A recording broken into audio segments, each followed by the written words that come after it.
যাতে চলে যাইতে পারি এই কারণে বিদ্যুতের লাইন কাইটা 2টা মাস নরকের মধ্যে রাখছেন।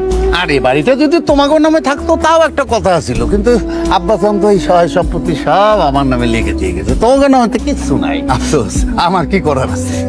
থাক বজুল ভাই, আর কোনো কথা শুনতে চাই না, কোনো কথা কইতেও চাই না, অনেক কথা হয়েছে।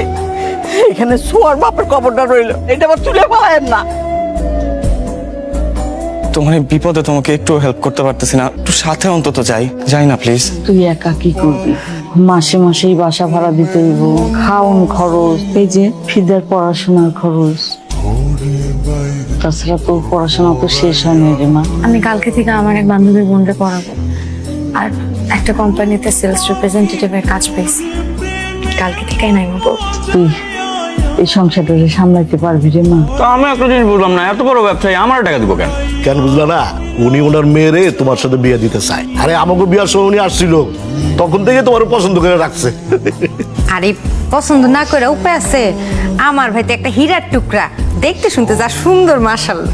আমি এখন বিয়ে সাথে করতে পারবো না। আরে কই যাস? ভাত শেষ করে যা। কত বড় বেয়াদব তোমার ছেলে। ধৈর্য ধরো, সব ঠিক হয়ে যাইব। এটা রাখো তো প্লিজ। টাকা তুমি কোথায় পেলে? টিউশনির বেতন পাইছি আজকে। পুরোটাকে দিয়ে দিলে তুমি চলবে কি করে? আমার চলা নিয়ে তোমাকে ভাবতে হবে না। তুমি কিসের ভিতর দিয়ে যাচ্ছ সেটা আমি জানি, টাকাটা তোমার বেশি প্রয়োজন। তোমার এই ঋণ আমি কিভাবে শোধ করবো আমি জানি। তবে এখানে ঋণ কোত্থেকে আসতেছে? ভালোবাসা মানে হচ্ছে একজন আরেকজনের পাশে থাকা। আমার কষ্টে তুমি আমার পাশে থাকবে, তোমার কষ্টে আমি তোমার পাশে থাকবো। ঋণ যদি তোমাকে শোধ করতেই হয়, আমাকে খুব করে ভালোবাসো, সব ঋণ শোধ হয়ে যাবে।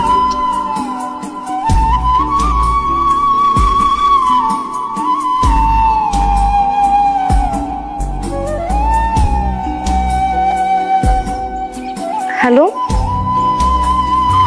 আচ্ছা তোমার বাসায় কি হচ্ছে বলো তো? বুঝলাম না, তুমি ইন্টারভিউ থেকে কই চলে গেলা? তোমার আপু আমাকে ফোন দিয়েছিল আজকে। আমি আবিরের বড় বোন বলতেছি। ও, আসসালামু আলাইকুম আপু। শোনো মাইয়া, আমরা আমাদের পছন্দের মেয়ের সাথে আবিরের বিয়ে দিতে চাই। তোমারে আমরা জীবন মাইনা নিব না। তুমি আবিরের জীবন থেকে সরে দাঁড়াও।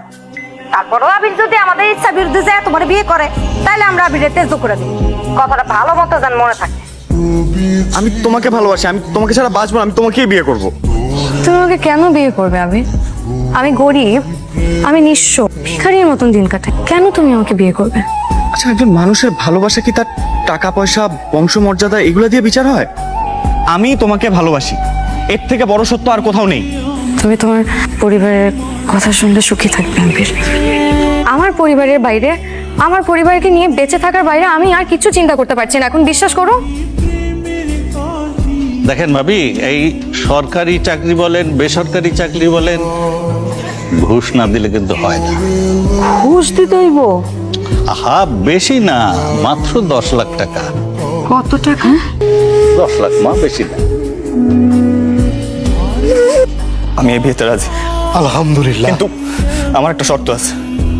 শর্ত? কি শর্ত? আমার 10 লাখ টাকা দিতে। 10 লাখ টাকা দিয়ে তুই কি করবি? আব্বা, 10 লাখ টাকা দিয়ে ও যা মনে তা করো, ও বিয়েতে রাজি হয়েছে। আপনি আলহামদুলিল্লাহ বলেন।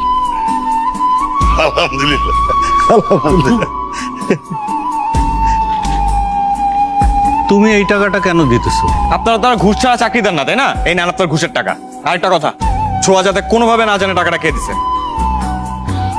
আচ্ছা, তুমি ছোঁয়ার কে হও?